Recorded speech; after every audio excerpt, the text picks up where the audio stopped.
How should we be dealing with tragedy? I've been thinking a lot about that question after watching how one Israeli family responded to a terrible tragedy.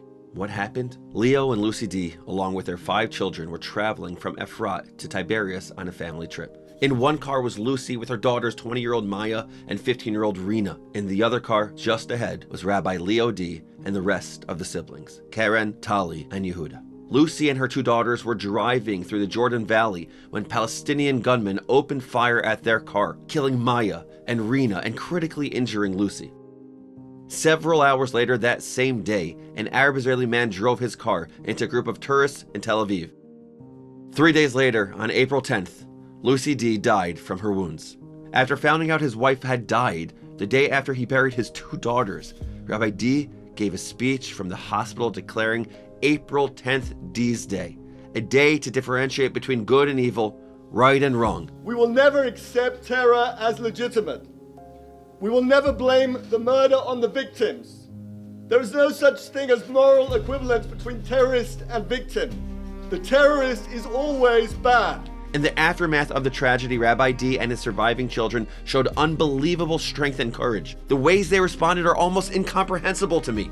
And yet, there is so much that I learned from the way Rabbi Dee in particular responded to this tragedy. And so I want to share 4 main takeaways on what I personally learned from the Dee family about dealing with tragedy.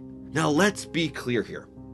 These ideas won't entirely ease the pain of tragedy, but they can help us navigate these moments with greater perspective, calm, and clarity. Number 1, focus on what you do have and not what you don't have. When Rabbi Dee eulogized his wife Lucy, he began by asking the community to sing Ani Ma'amin, I believe with complete faith.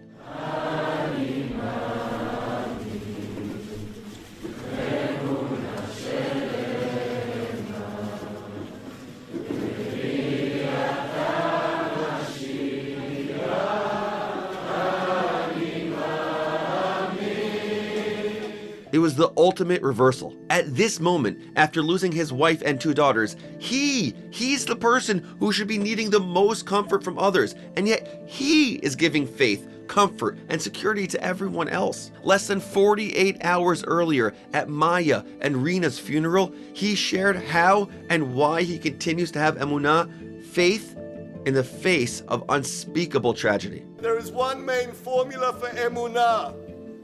Always focus on what you do have and not on what you do not.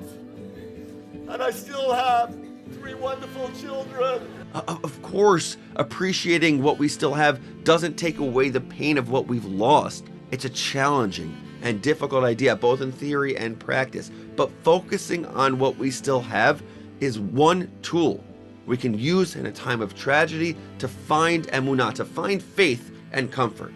Number 2, after a tragedy, give something to someone else. I know this one seems and sounds counterintuitive. When something terrible happens, when we're feeling really down or depressed, the last thing we're probably thinking about is going out of our way to help others. But this is precisely what the Dee family did. Hours before Lucy's funeral, the family decided to donate her organs, saving the lives of 5 people. Dee's heart went to a 51-year-old woman, her liver to a 25-year-old man, and her kidneys to 2 men, one in his late 30s and one in his late 50s. Her lungs were transplanted into a 58-year-old woman at Sheba. Dr. Evyatar Nesher, who was involved in transplanting the organs, said he was extremely moved by the strength of the Dee family, saying their generosity is incomprehensible in the face of such a horrific tragedy. I mean, I cannot imagine it. Why should we be generous in a time of tragedy? The late Rabbi Jonathan Sachs offered a great answer to this. The paradox of giving is that when we give to another, it is we ourselves who are lifted. I believe that what elevates us in life is not what we receive, but what we give. And the Dee family gave so much. Number 3, live our lives, live your life according to eulogy values, not just resume values. In his eulogy for Lucy, Rabbi Dee recalled one of his wife's favorite topics to discuss at the Shabbat table with their family. The late Chief Rabbi, Lord Jonathan Sachs, once instructed us to ask 3 questions around the family table. What did you do for someone today? What did someone do for you today? And what did Hashem do for you today? Try it, it's amazing. It forces you to think about the important things in life and not the day-to-day stuff. What Rabbi Sachs calls the eulogy values, not the resume values. He concluded with a blessing and a message from Lucy of what he felt she would have said. And here's some of it. Number 1, forgive. When you hold grudges, it only hurts you. This one's really hard for me, and I think so many people, but it's such a powerful one. Number 2, apologize, even if it's not your fault. Number 3, don't stay upset for too long. And number 4, be passionate about what you do. If you aren't, change what you do. And here's the 4th lesson from Rabbi Dee. Remember, you are not alone, and show up for others. Rabbi Dee insisted that he and his 3 remaining children were not alone. Instead, the entire country and Jewish people across the world experienced the pain and were crying together. Rabbi Akiva Tatz once taught me a question asked in the Talmud. If Siamese twins, 2 babies conjoined at the hip or at the head or the arm are born, do they inherit as one person or do they inherit as 2 separate people? And the Talmud answers, you must do the following test. If you hurt one of the bodies and the other side feels the pain, then they are one. Today, the Jewish people have proven that we are one. We are united, Am Echad. When a simple, quiet family in a frat is devastated, the whole country hurts. And when a family in Tel Aviv is devastated, the whole country hurts. There's no greater proof of our unity.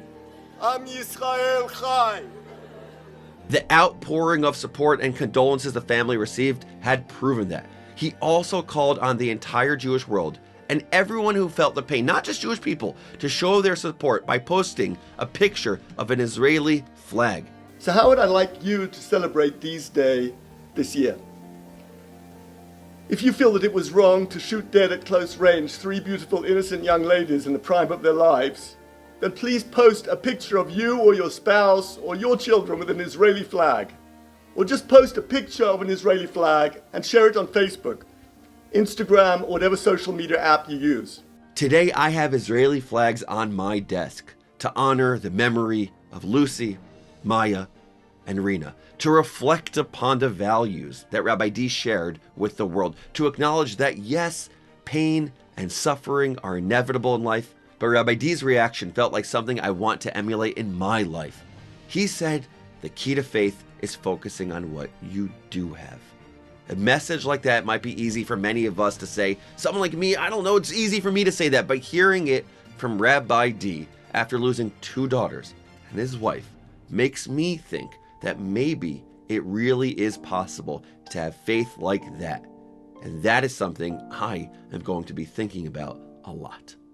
I'm learning from this, appreciate what you have now. You can never assume it will be there tomorrow.